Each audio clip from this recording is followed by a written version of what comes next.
and walk out into the sunlight.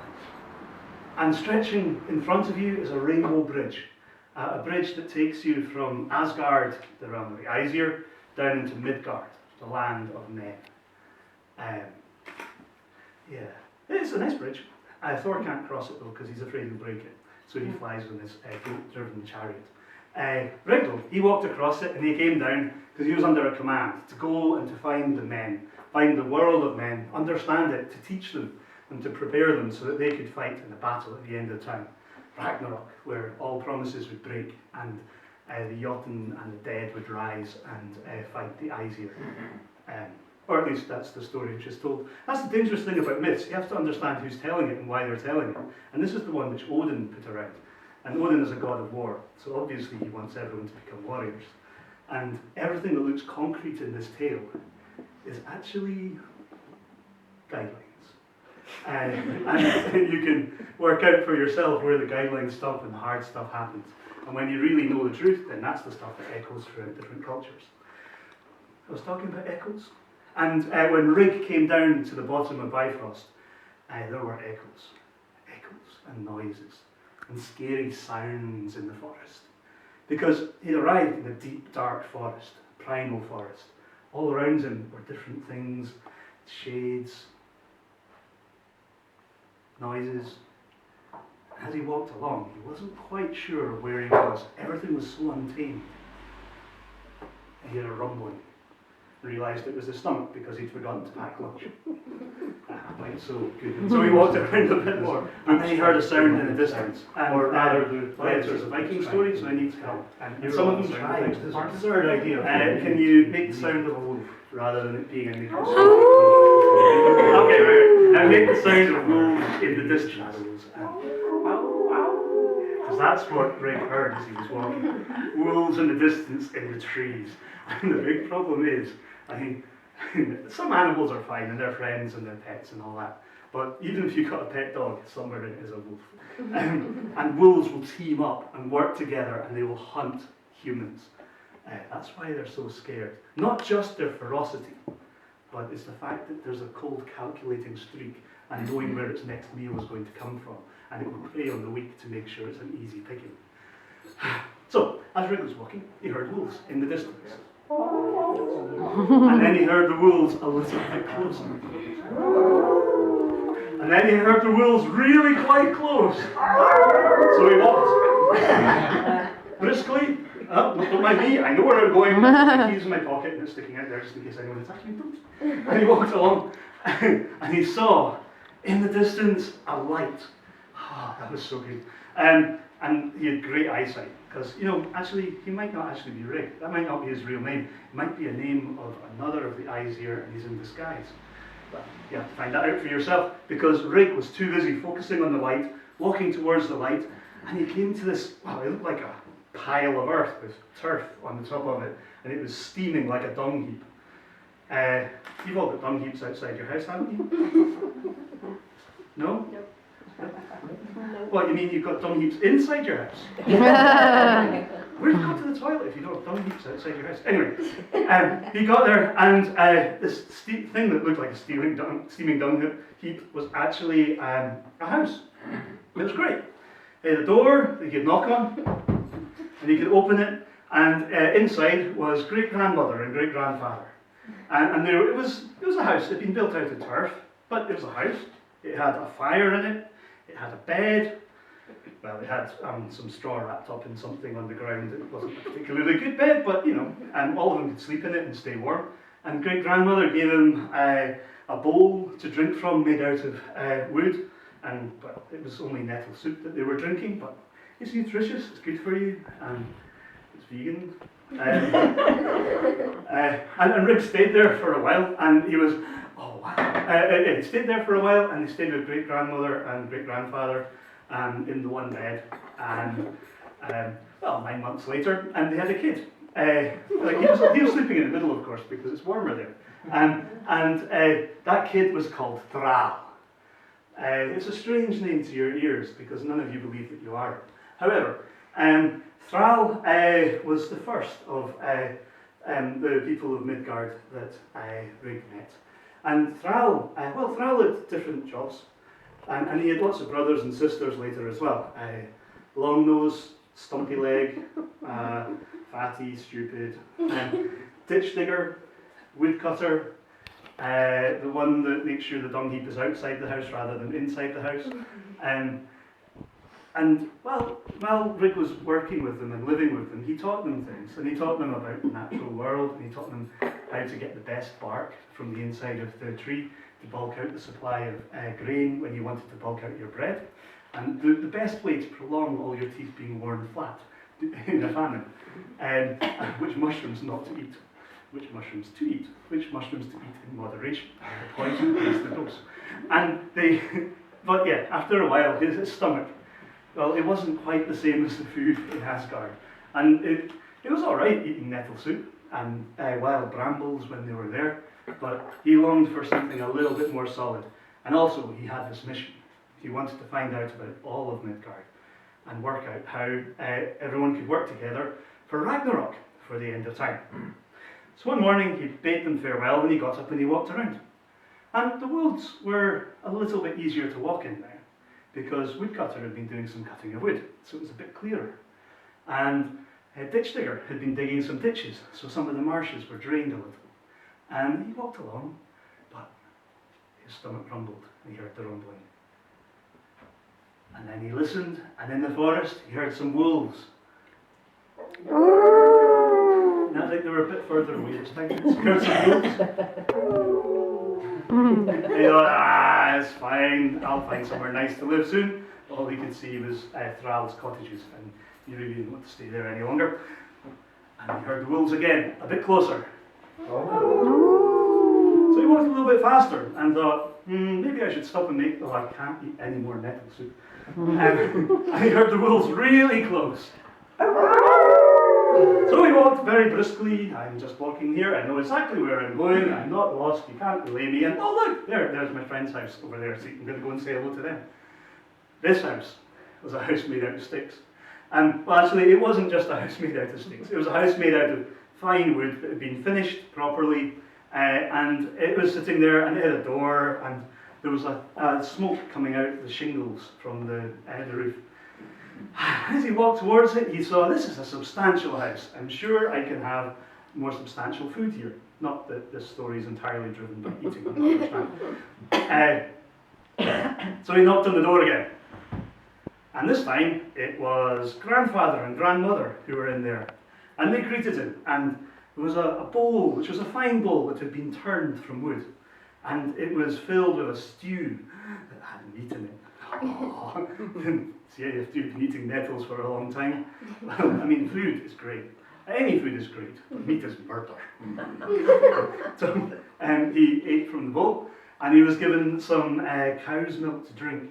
That's really rich, because like normally, if you've got a cow and you get the milk, then you take the cream out, you get the cheese out of that, you get the whey, you boil the whey up to make brown cheese. That's awesome, but the poison is in the dose. And so actually drinking the whole milk, hardly ever done. The buttermilk afterwards, a bit more. I digress. This story is not driven by food. He stayed there for a while, and they had one bed as well. And 9 months later, there was a new arrival in the house. And this arrival was called Carl. Can you say Carl? Carl? Yeah, so you got Thrall. Thrall? And you've got Carl. It's quieter. The more you understand it, the less you speak it. Interesting. So, Thrall and Carl, the Thralls all had their cottages around. Carl, however, grew up. And Carl grew up, and Carl had brothers and sisters called things like Cooper and Turner and Fletcher and Smith. Smith had lots of brothers: Whitesmith, Blacksmith, Goldsmith, Woodsmith. And all of them worked in the house.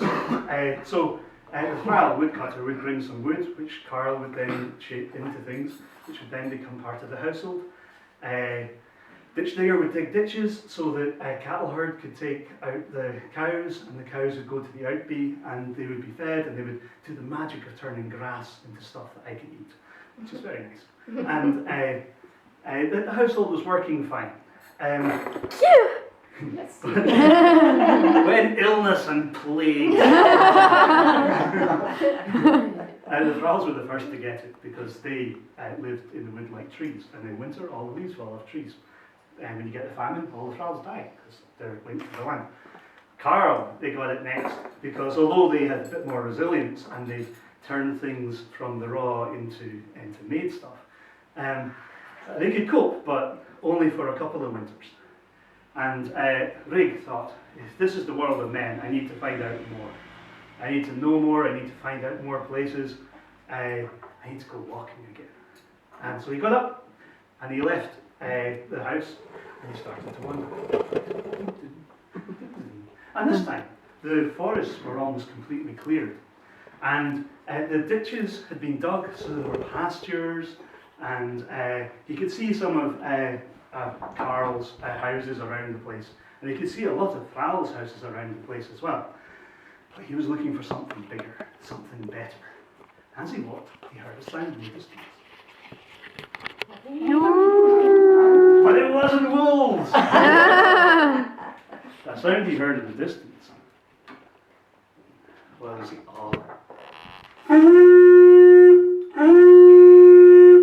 but it was in the distance. You hold that for me? Thank you.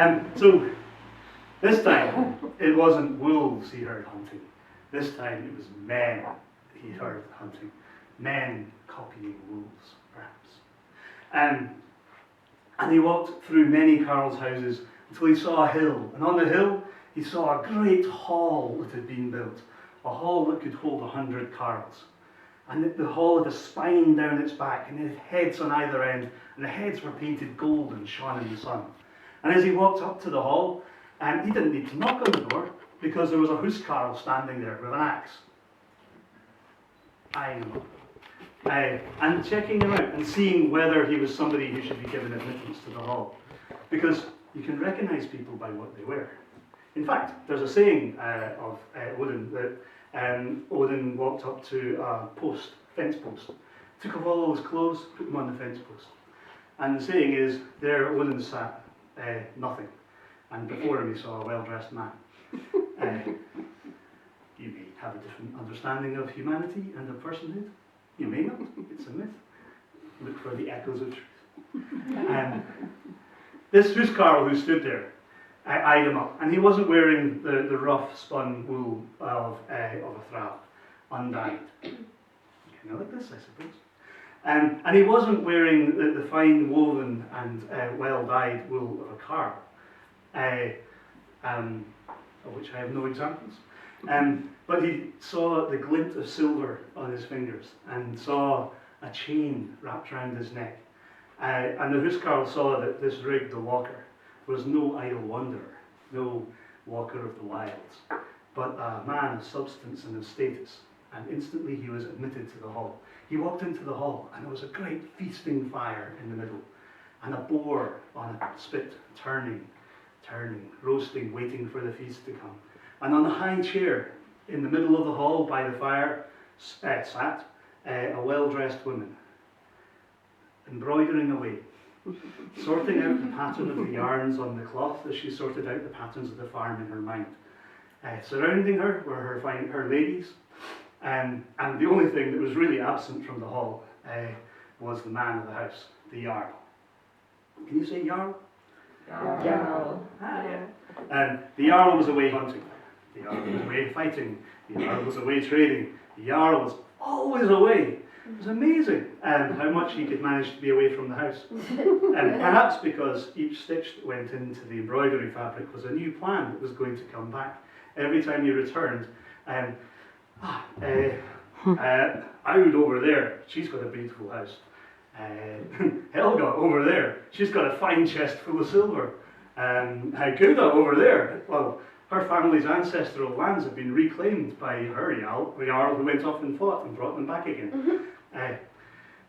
Yeah, there's a lot of noise goes on in some people's heads, and even if you try and straighten it out doing embroidery, it tends to leak into the minds of those around you. And if it leaks into a Jarl's mind, then the Jarl has to go and make it happen, and has to go out fighting, trading, and wandering. Because that is what the Jarl's job is. And the Jarl's son, oh yeah, this is mother and father, by the way, to keep the structure of the story remotely consistent. The mother and father, their child Jarl, had brothers and sisters called trader, warrior, trader, warrior, hunter.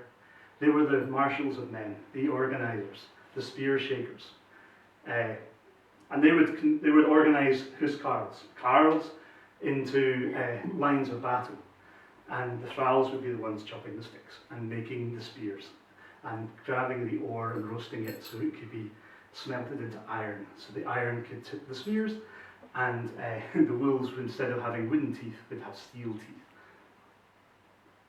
So Rig stayed there for a while, and he feasted, and he learned stories, and he told stories, and he took the mead of Odin and poured it liberally into the minds of the warriors who waited. That mead is the thing that inspires passion. It makes small men strong. It makes strong men stand up. And it makes mighty men fall over and wriggling uncontrollably and incapable of doing anything next morning or for a couple of days until they have lots of water poured on them and dunked in the burns and things. Rig stayed there a long time. In fact, some people say he never left, and that part of the story became part of the life in Midgard for a long, long time. Not now, of course. Class structure, totally gone.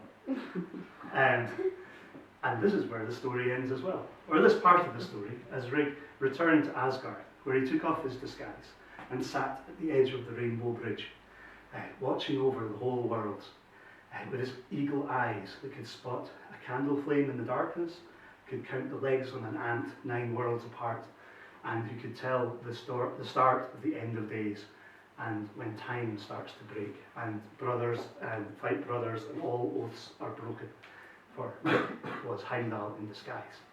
And there are more stories about him, some of which I might tell later. But for now, that's the end of this story. We'll have a break. Thank you very much. Thank you. 1/500 of a second. Been doing this Yes. visible mending. Sorry. I know, I really It's a like bit it. like, But some of them it's not very smart.